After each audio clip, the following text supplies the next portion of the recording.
Welcome back to another exciting episode of Dentside Depot. Today we are going to take this 1979 F350 X36 4x4 truck and we are going to turn it into a custom roller in one day, in one shoot, all at once. So let's take a look around this truck and see exactly what it is and what I am going to do with it today. So this cab has been sitting in my shop for a long while, waiting to be put back onto a frame. And I have finally come to the conclusion that I just need to get it out of the way for right now because I have so many other trucks that I'm doing. I'm not going to get to this one anytime soon. So we're going to put it together today as a roller. I'm going to do it all in one shoot here on a lovely Saturday, a rainy Saturday here in Pennsylvania. And let's start from the back, work our way forward. I'm going to show you where it's stamped on the frame so you know it's legitimate. And I'm going to show you the Martyr report. This is not the original cab. It's a two-wheel drive cab that has an extensive amount of customization, bodywork done to it that I'm going to go over. So here's the plan for today. This truck is going to get a significantly powerful diesel engine at some point in its life, probably 2 years from now from this filming date. Starting with a 6.7 Cummins AAM rear axle. It's essentially the biggest axle you can get in a regular size truck. Factory disc brakes, of course. Dana 60 Kingpin front end, not the original axle of this truck. When I bought this truck, it was actually just a frame with a roached out cab on it, and it essentially had nothing else on it. We're gonna put the leaf springs on, shackle kit, factory lift blocks, all just to get it together. The cab has a lot of work. And the work was not done by me. I don't want to take credit for it. It was done by another shop here in Pennsylvania that does really amazing work. They do $500,000 builds all the time. But this is not my work. This is really, really nice metal work on this truck. I acquired it with this work already done. The drip rails have been cut out and it has been smoothed down. And the most significant modification of this truck is it has a GMC Denali roof on it with a sunroof completely baked into it at this point. It does need some finishing touches done to it.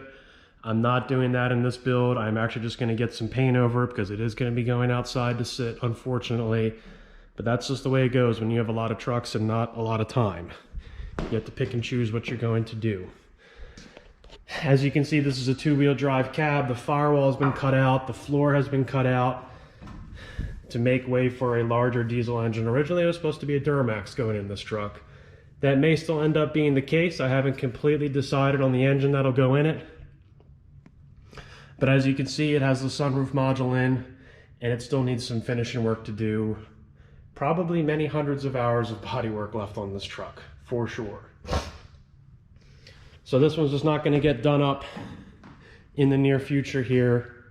I like the silver. I don't think this truck will be silver when it's done, but it definitely looks pretty cool. So this is a legitimate X36 frame, which I'm going to show you here in a second. It's in pretty decent shape for a Pennsylvania frame. You know, it's pretty good. So let's take a look here and I will prove to you that this is a legitimate truck. And there you go, try not to get a shadow on it. So you can see X36. There it is. Okay, let's go over the Martyr report on it. So this is, I call my X36 trucks the triplets at this point because I have the 3 trucks that are Philadelphia DSO trucks, which is 16. This truck is about as basic as you can get. It is a custom package with essentially no options. Ironically, it has AM/FM stereo radio, which is kind of weird for a truck with no options.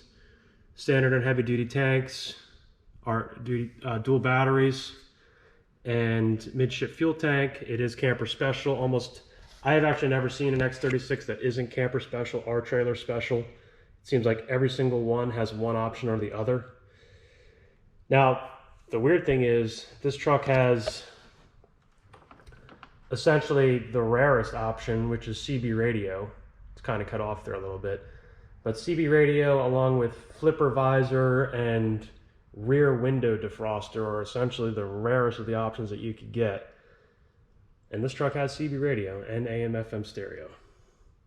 It's a rare paint color, but that doesn't matter to me because it's an ugly paint color. Light sand. Not much else with this truck, pretty basic. Didn't even have a limited slip rear diff. So it's a perfect truck to do a big custom build on, and that's exactly what it's going to be one day. But for today, it's going to be a one-day custom roller build. We're going to get this truck rolling by the end of the day. So what I'm going to do is I'm going to get the cab back up in the air. I'm going to film me building this truck today. We're going to get the front axle in first. We're going to get the rear axle in. I've never put an AAM in the rear of one of these trucks, so we'll see how that works out. We'll get the cab back on it. You will notice that the cab mounts are smoked.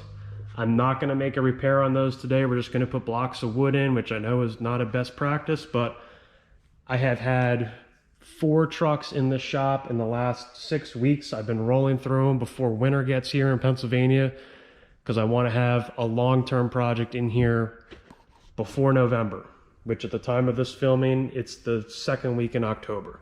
So I have been rolling as fast as I can with these trucks to get the next big build in. So I'm gonna get this set up and we'll start putting this thing together and see how it goes. Okay, so I got the front axle in place. My goal is I'm going to drop the frame right onto the axle without the wheels or tires on it. We'll see if that works out or not. And then get the brackets on it, so let's lay it on down here.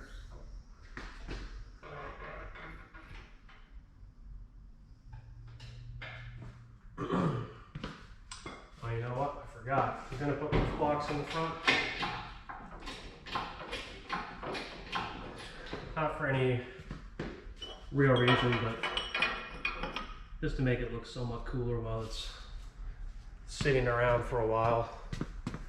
Just using 2-inch lift blocks from Speedway Motors. Let's see if I can get them in there.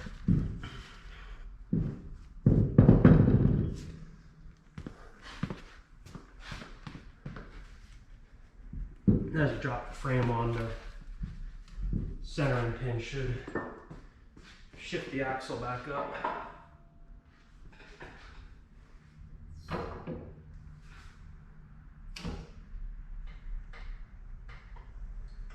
Nope. So we get it to go. There we go. Appears to be off by just a little bit. All right. Get it back up in the air a little bit here.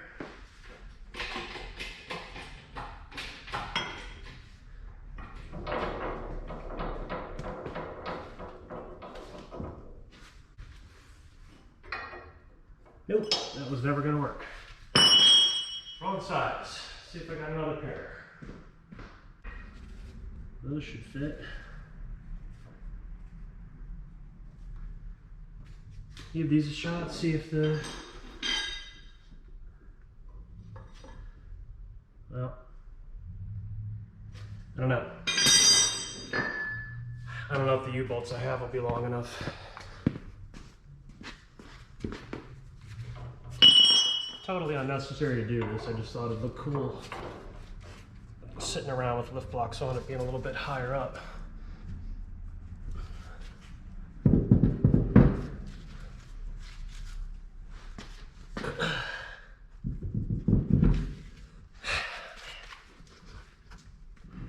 All right.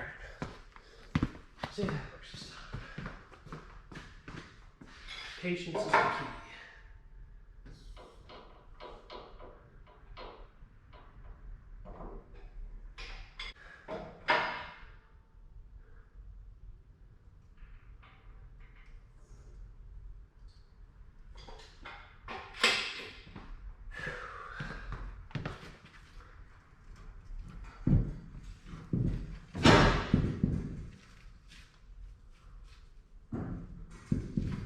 When you're working on these trucks, if you think you're going to put something together in the first shot and you're not going to have any problems, you're absolutely kidding yourself.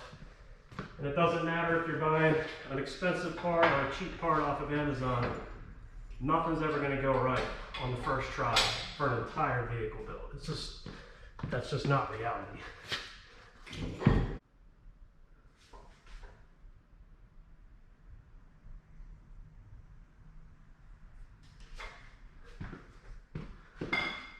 So what's going to end up happening is I'm going to do all this work, and then the U-bolts aren't going to fit, and I don't have any other ones today, so it's either they work or they don't.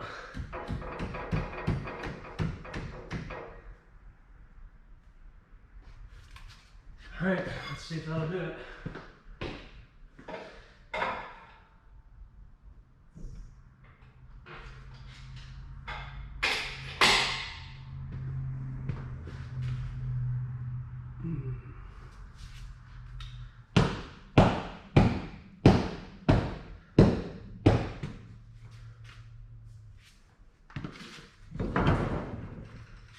Okay, I think it's on. Drop it all the way down and adjust it.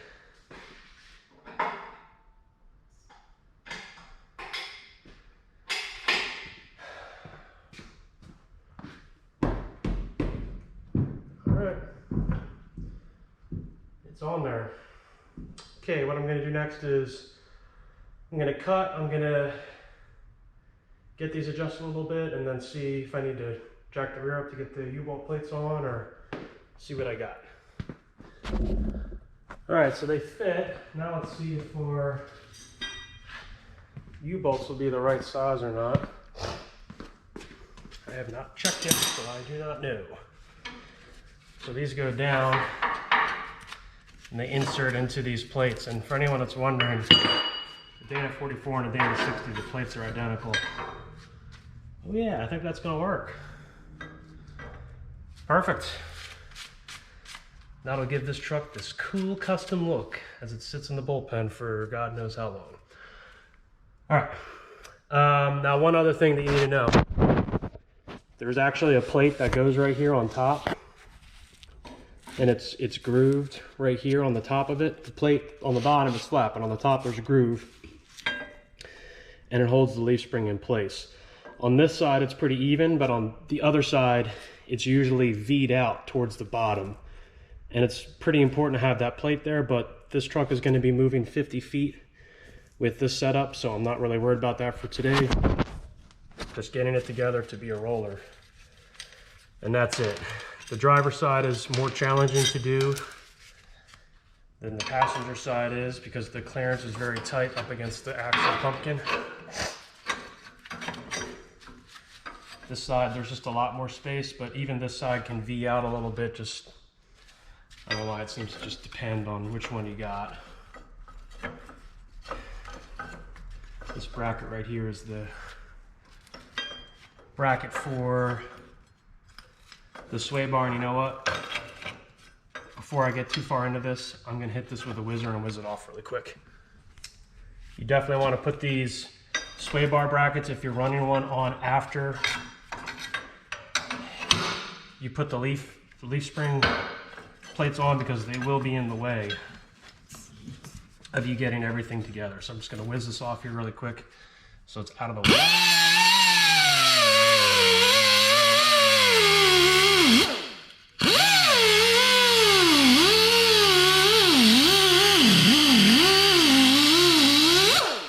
As I'm doing it, I'm being careful not to damage the axle tube.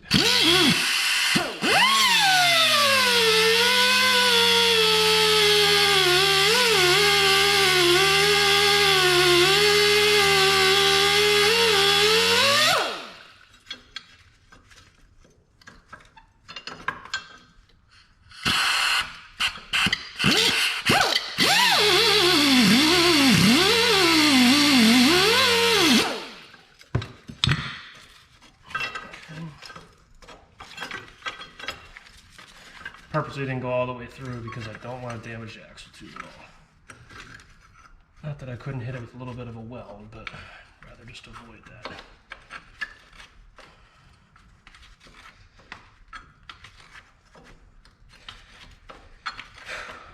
When I pulled this rear out of the truck that was in, everything on it was completely seized.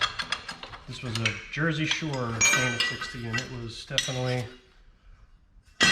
all rusted together. Okay, now let's get this leaf spring plate in. And again, I'm not putting the top plates on because this truck is literally just going to the bullpen in the backyard, and that is it. Okay.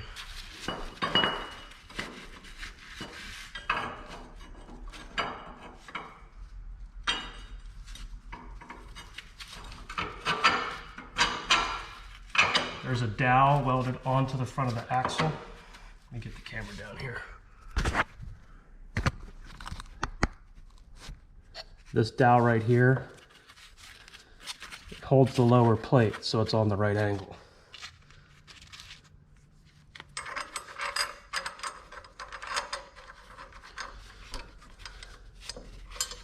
These are probably going to be really tight. What I'm probably going to do here is just see how easy they spin. Oh, actually spin pretty nice. Usually you got to get a gun on them to get them going.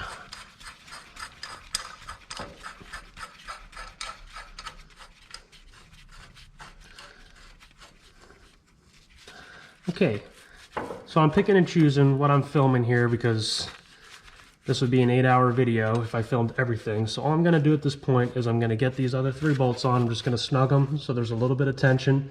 I'm going to do the other side, and then we'll jack it up and we'll throw some tires on it. And then we're going to move on to the rear axle.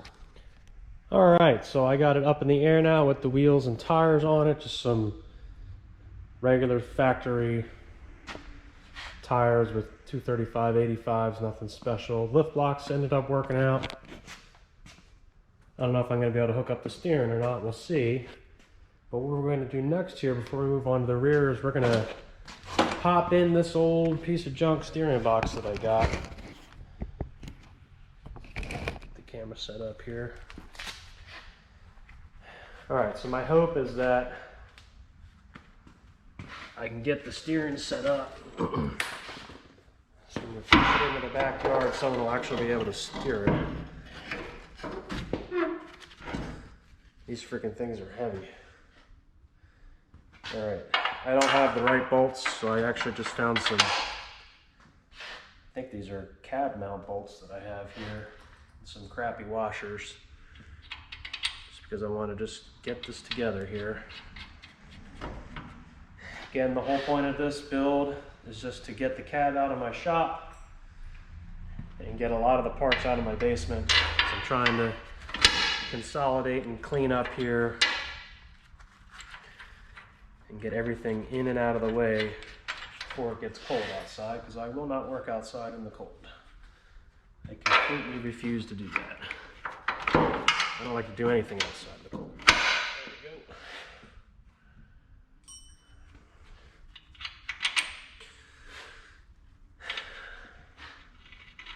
Probably would have been helpful to put a drop pitman arm on this. Well, we'll see if it'll work with the factory drag link or not. My guess is probably no. And if not, we'll cut it off and we'll put a Skyjacker SDL 250 on it just to get it in the backyard. And then I'll take that off. Alrighty.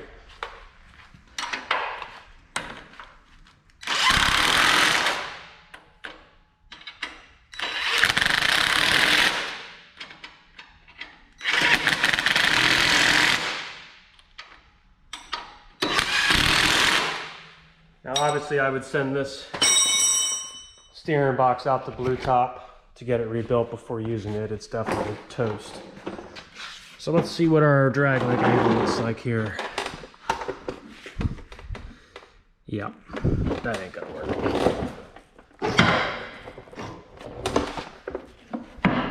Well, I don't know.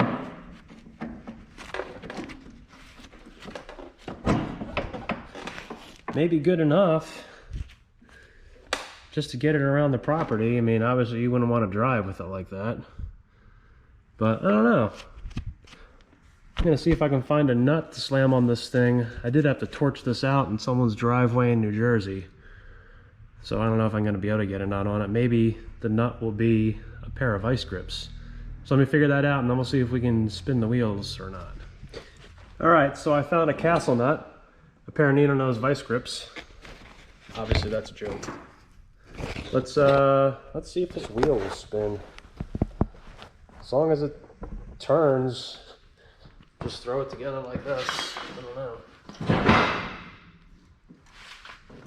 Yeah. I don't want to do too much because it's moving the frame that's on jack stands, but definitely not good enough for driving down the road, but I think doing small little turns in the backyard, it might be good enough. So I'll look a little harder now for a castle nut and see if that'll do it. In worst case scenario, Skyjacker STL 250, no doubt that would get the job done here. Just like that, that would definitely work. But I'm not even gonna bother putting that on. We'll see. I'll find a fastener for it and see if I can get that together here temporarily. But we're gonna move on to the rear now. So the goal here for the rear, and by the way, you can see underneath the cab, it's in really good shape. There is some minor rust repair that needs to be done, and then of course the floor is cut out for the Duramax. But besides that, it's a good looking cab underneath anyway. The goal here is we're gonna pop these springs back on. They're super heavy, so that's not gonna be too much fun. I'm just gonna put a couple bolts in it. They're in bad shape. That's just temporary, and then we're gonna pop in the 6.7 Cummins AAM 11.5 rear. This is the big boy, and I got a 5/8 shackle kit for it. And we'll see. I don't know if I'm gonna have to cut the plates off or not.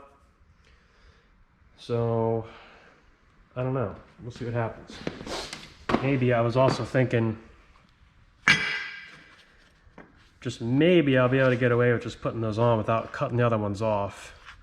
And the reason I'd want to potentially do that is in case I change my mind on which axle I want to use. This one would still be together and I could sell it the way it is. So if I can avoid ripping it apart today, I'd like to, if I can. But it's definitely going to be too wide as far as the center spacing. So let me get the frame set up here. It's going to be kind of hard to film putting the springs on just because they're going to be so heavy, and I'm probably going to look pretty ridiculous putting them on. So I'm just going to get those on, get the frame set up, and then we'll pop this rear axle in and see how it goes here. I have the rear leaf springs on, but things did not go to plan. Ran into a little issue and had to do a little mad scientist action here. So here's the rear shackles for the springs that I had, and you can see they're completely toasted. They would not move whatsoever, so there's no way I could ever have gotten the leaf springs on. I even put this one on the press and tried to get them pulled out, and it bent the shackle before it did anything else. And I don't have spare ones in stock at the moment for a four-wheel drive truck, and there's no way I'm waiting and spending money on one. So what I did instead was I had leftover parts from the Jade Interceptor. These are the front leaf spring hangers from that truck. I put them on this crazy hanger. I modified the two-wheel drive shackle to make it wider so it would fit, and that is my setup. Now, don't ever do this on a real truck. It wouldn't even work anyway because that would hit the bed. But for the purpose of getting this truck done today and getting it out of here, that's just what I had to do. This also would not work from a logical standpoint because the shackle would obviously hit the bracket there. So it's a silly, ridiculous setup, mad scientist action, but I want to get this truck done today. Like I said, a one-day build, so that's what it took to get it to this point. So what we're going to do now is we're going to roll the rear axle underneath and see how the alignment looks. One thing I think I forgot to mention was, why did I select a Dodge 11.5 AAM rear axle? Well, the reason for that is Dodge never switched to a metric pattern, be it 70, be it 8x170 or 8x180 for Ford and GM respectively. Dodge still does 8x6.5. So if you have wheels with the correct back spacing, they will fit. on a Dodge axle. They have to be 17-inch or larger, so the calipers don't fit with these roller wheels, but these are 79 Ford rear wheels, and they fit perfectly fine on this 2015 Dodge axle or whatever it is. The back spacing is obviously not correct. They would have to have more back spacing, but they fit. And that's the whole point, is that you can match a Dana 60 front with the Dodge rear, and that's why you would want to do that. Okay, so let's roll this under and see how it looks here. And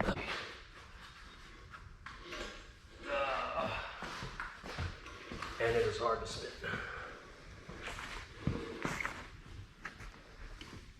The big moment.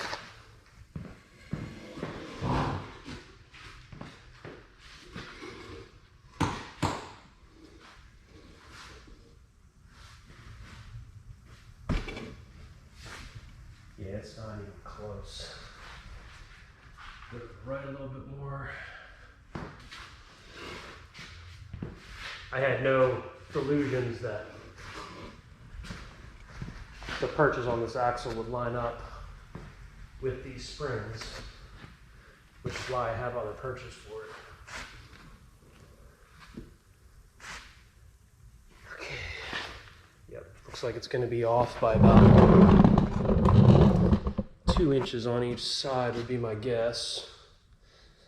So let me get the axle spun around here.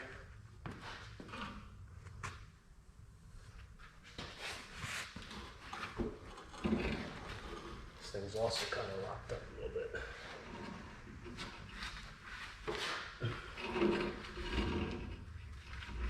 All right.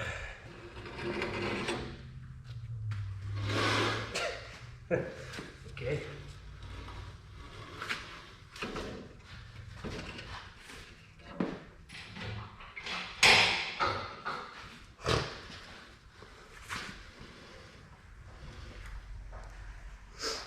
Yep, looks to be off by a significant amount, which is fine. That's why I bought the other shackle purchase for it. So what I'm going to do is I'm just going to drop a hammer under the pinion there to support it.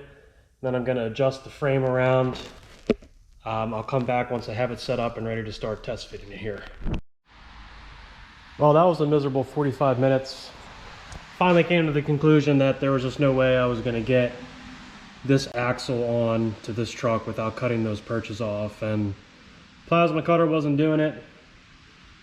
Had to go to the whizzer wheel, and my oh my, was it not easy.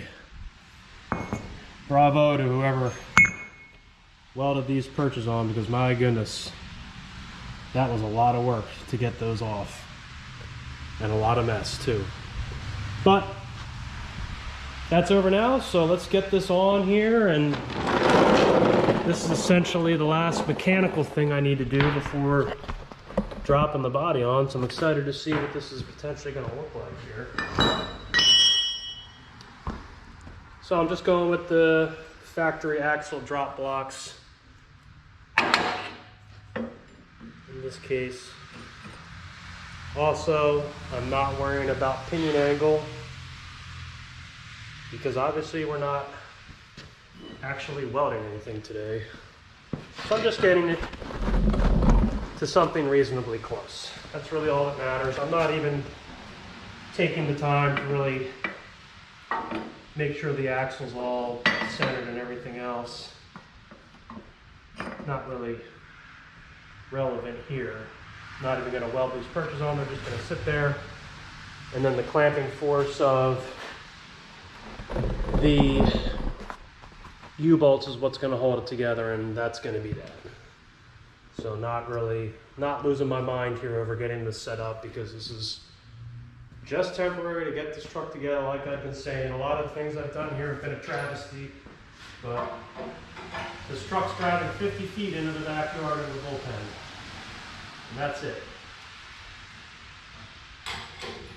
And I'm quickly reaching the point today where I'm no longer having fun. And once I reach that point, I'm pretty much done. But I do want to get this truck done today.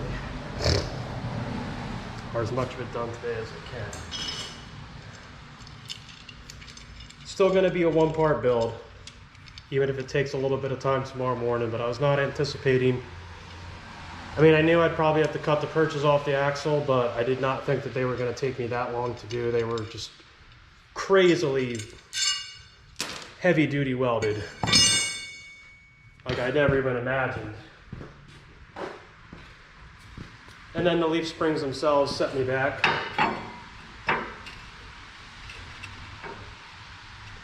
Because I had to make my little custom job on it that I was not anticipating on doing either. It's good. But, assuming this goes together here, get this in the rest of the way, probably take a little break, and get this thing, get the body centered on the chassis and drop it on down. And it looks like this is going to work. Oops. So,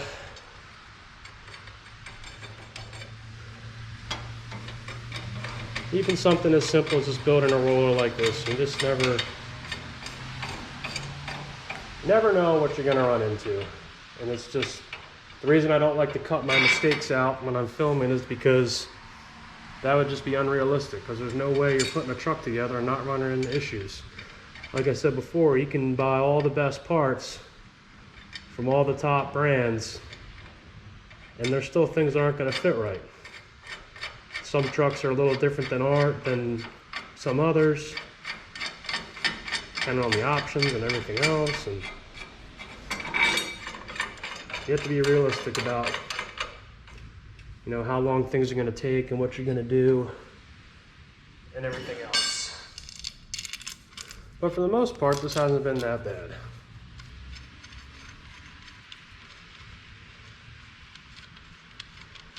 I think what I'm going to do here is I'm just going to get this U-bolt back on, or U-bolt on, and then I'll cut and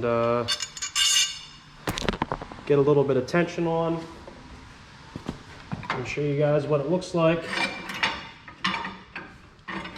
And then it's finally going to be dropping the body on. This definitely works, this setup that I have here. If I was actually building this truck, this is what I would do. I'd set the pinion angle first. Well, actually no, I'd probably do it just like I'm doing now. Drop it down, give everything time to settle, see what it looked like, then figure out what I wanted my pinion angle to be.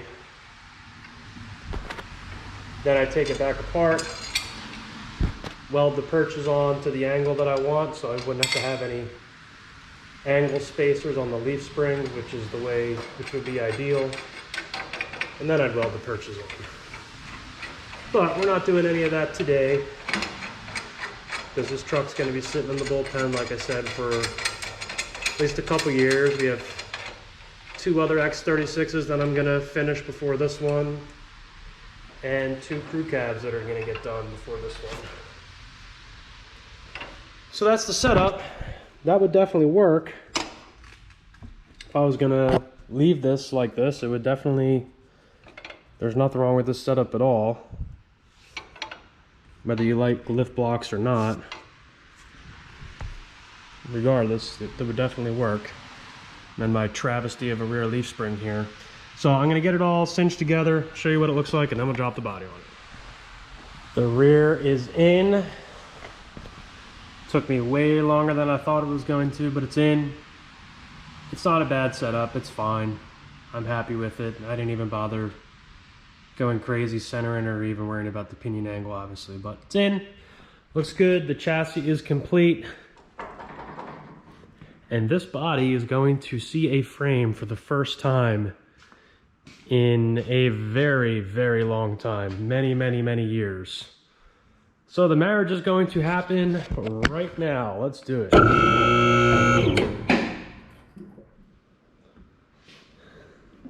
See how much I'm off by. My cab mounts today are going to be 3 blocks of wood and 1 actual cab mount, because only 1 of the cab mounts on this frame is good. Now I know what you're thinking, why didn't I put new cab mounts on or just put repair sleeves on the ones that I'm doing, or the ones that I have? Well, it's because it's going to be sitting outside for a while. I have good cab mounts for this truck. I just don't want them going out and getting rusty sitting outside, because it's extremely difficult to get a set of original, not messed up cab mounts. Switch the camera angle here so you can see it.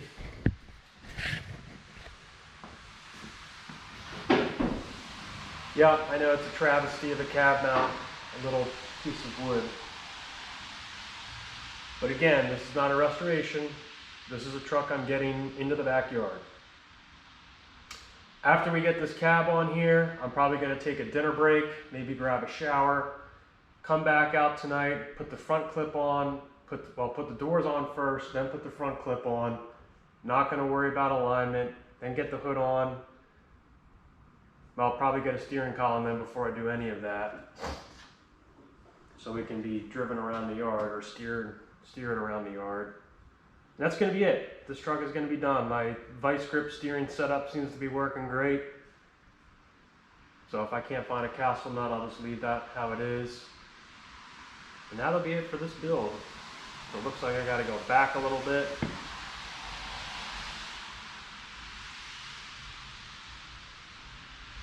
All right. You can see how much I'm off by, and it looks like have to go over to the left. So let me readjust this here. Okay, I think I got it pretty close here. First I can scoot it around a little bit when it's down. Looks like the cab's actually set up a little crooked.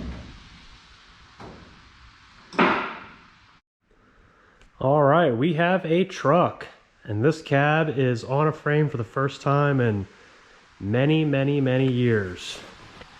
Looks pretty cool. Definitely a travesty with the cab mounts. That's okay. So the way I did it was, this one's bolted down and secured. This block of wood, the body is screwed to it so it can't move. And then the two in the back are screwed down to the frame, so it can't go anywhere. It's not, I'm only taking it around the yard, but you can see I'm lifting up on it. The weight of the cab is definitely keeping it down, but obviously it's not something you would not want to drive with it like that. But for the purpose of what we're doing here today, it looks totally fine. Nothing better than an X36 with a 4-inch lift on it. Looks really good. Front clip alignment is going to be difficult because the left side is sitting about a 1/2 inch higher than the right, so it's not going to be perfect, but that's okay. I'm only going to put probably 4 bolts in each door at the most, and probably 2 bolts in each fender at the most. Rad support will just sit there. Inner fenders will be bolted in. But besides that, it's not going to be much. I'm going to take a dinner break here, maybe grab a shower, freshen myself up a little bit. I've been working on this truck for, let's see, it's 5:15. I started around 9. Took about an hour lunch break, so I'm about 7 hours into this. One other thing, of course, the front brakes were locked up, so I had to zip those off really quick and bang all the rust out. But that's the way it goes. It's looking good. So we're going to get the front clip on this this evening, and I think this truck will be a complete roller by the end of the day. All right, so made some more progress here, but I had to call it a night last night. Went as far as I could. Both the doors are on, the steering is in, part of the front clip is on. So if I wrap it up here early this morning, I will still meet my goal of building this truck in one day. I'm going to show you the steering here in a second, that it actually does work. A couple things I wanted to go over that I forgot. Now, if you decide to AAM swap your 79 Ford or other Dentside Ford with this axle, you're going to be stuck with either 410s or 373s.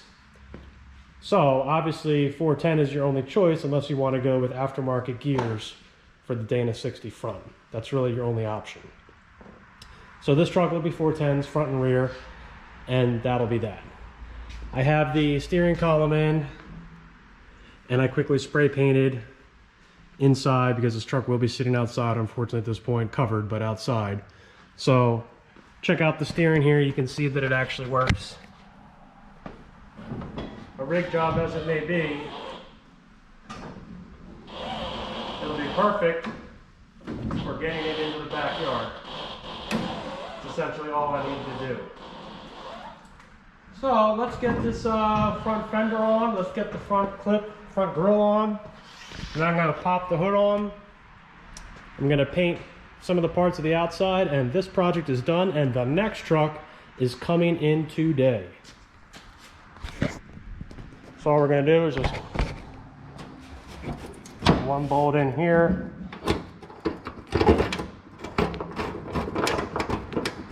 Tighten that down, and then put the fender bolt in. That's going to be the only two bolts we do, because when I actually go to work on this, I want to be able to take it apart pretty quick.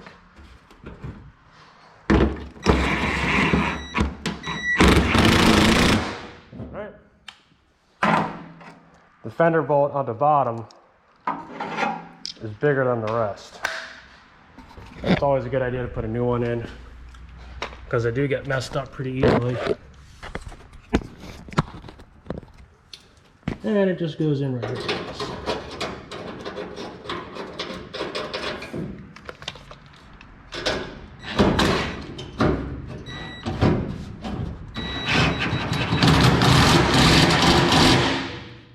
And that's that. And I'm not worried about the alignment here today. Just throwing it together, and then I'm going to paint it. The doors that I have on it are nice. They are nice rust-free doors, as you can see. Really good doors. And I'll get some paint on the areas that are through. It looks like whoever had these last was getting ready to actually paint them. Same with the fenders. They all came off of the same truck that I subsequently don't have anymore.